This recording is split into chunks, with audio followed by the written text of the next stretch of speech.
తెలంగాణ నుంచి గవర్నర్ కోట ఎమ్మెల్సీల జాబితాలో అనూహ్య మార్పులు చోటు చేసుకున్నాయి. ఎమ్మెల్సీలుగా కోదండరాం, అమీర్ అలీ ఖాన్ ఎన్నికను సుప్రీంకోర్టు రద్దు చేయడంతో మరోసారి అభ్యర్థులను ఎంపిక చేసింది తెలంగాణ ప్రభుత్వం. అయితే ఈ లిస్టులో అజారుద్దీన్కు చోటు కల్పించింది. గవర్నర్ కోట ఎమ్మెల్సీలుగా కోదండరాం, అజరుద్దీన్ ఎన్నిక కానున్నారు. ఎమ్మెల్సీలుగా కోదండరాం, అజరుద్దీన్లను ఎంపిక చేయడంపై తెలంగాణ కేబినెట్ సమావేశంలో చర్చ జరిగింది. ఇద్దరి పేర్లను గవర్నర్ కోటాలో ఎమ్మెల్సీలుగా నామినేట్ చేయాలని తెలంగాణ ప్రభుత్వం నిర్ణయించింది. ఎమ్మెల్సీలుగా కోదండరాం, అమీర్ అలీ ఖాన్ ఎన్నికను ఇటీవల సుప్రీంకోర్టు రద్దు చేసింది. అయితే మళ్లీ ప్రొఫెసర్ కోదండరాం ని ఎమ్మెల్సీ చేస్తామని సీఎం రేవంత్ ఇప్పటికే ప్రకటించారు. సీఎం చెప్పినట్టే మళ్లీ కోదండరాం ని గవర్నర్ కోటాలో ఎమ్మెల్సీగా పంపాలని నిర్ణయం తీసుకున్నారు. అయితే అమీర్ అలీ ఖాన్ స్థానంలో మాత్రం అజరుద్దీన్ ఎంపిక చేయాలని నిర్ణయించారు. జూబ్లీహిల్స్ ఉప ఎన్నిక నేపథ్యంలో అజరుద్దీన్ ఎమ్మెల్సీ చేయాలనే నిర్ణయం తీసుకున్నారనే చర్చ రాజకీయ వర్గాల్లో జరుగుతోంది. జూబ్లీహిల్స్ ఉప ఎన్నికల్లో కాంగ్రెస్ తరపున తానే పోటీ చేస్తానని అజరుద్దీన్ గతంలో ప్రకటించారు. ఇందుకోసం ఆయన తన వంతు ప్రయత్నాలు కూడా చేస్తూ వచ్చారు. అలాంటి అజరుద్దీన్ ను ఉన్నట్టుండి ఎమ్మెల్సీగా నామినేట్ చేయడంపై ఆసక్తికర చర్చ జరుగుతోంది. జూబ్లీహిల్స్ రేసు నుంచి ఆయన్ను తప్పించేందుకే ఈ రకమైన నిర్ణయం తీసుకొనుంటారనే వాదనలు వినిపిస్తున్నాయి.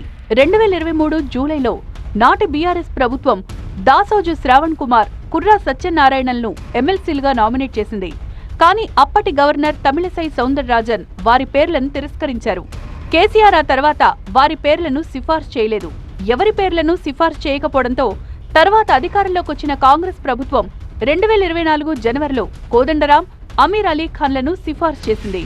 దీనిని గవర్నర్ ఆమోదించారు. అయితే ఈ నామినేషన్లను తెలంగాణ హైకోర్టు 2024 మార్చిలో రద్దు చేసింది. గవర్నర్ నిర్ణయం కేబినెట్ సలహాకు విరుద్ధంగా ఉందని పేర్కొంది. అయితే మళ్లీ అవే పేర్లను కేబినెట్ సిఫార్సు చేయవచ్చని తెలిపింది. దీంతో వారి పేర్లనే రేవంత్ సర్కార్ సిఫార్సు చేసింది. దీనిపై బీఆర్ఎస్ నేతలు కుర్రా సత్యనారాయణ, దాసోజు శ్రవణ్ సుప్రీంకోర్టును ఆశ్రయించారు. దీనిపై విచారణ చేపట్టిన సుప్రీంకోర్టు కోదండరాం, అమీర్ అలీ ఖాన్లు ఎమ్మెల్సీలుగా ప్రమాణ స్వీకారం చేయకుండా ఆపేందుకు అంగీకరించలేదు. దీంతో వారు ఎమ్మెల్సీలుగా ప్రమాణం చేశారు.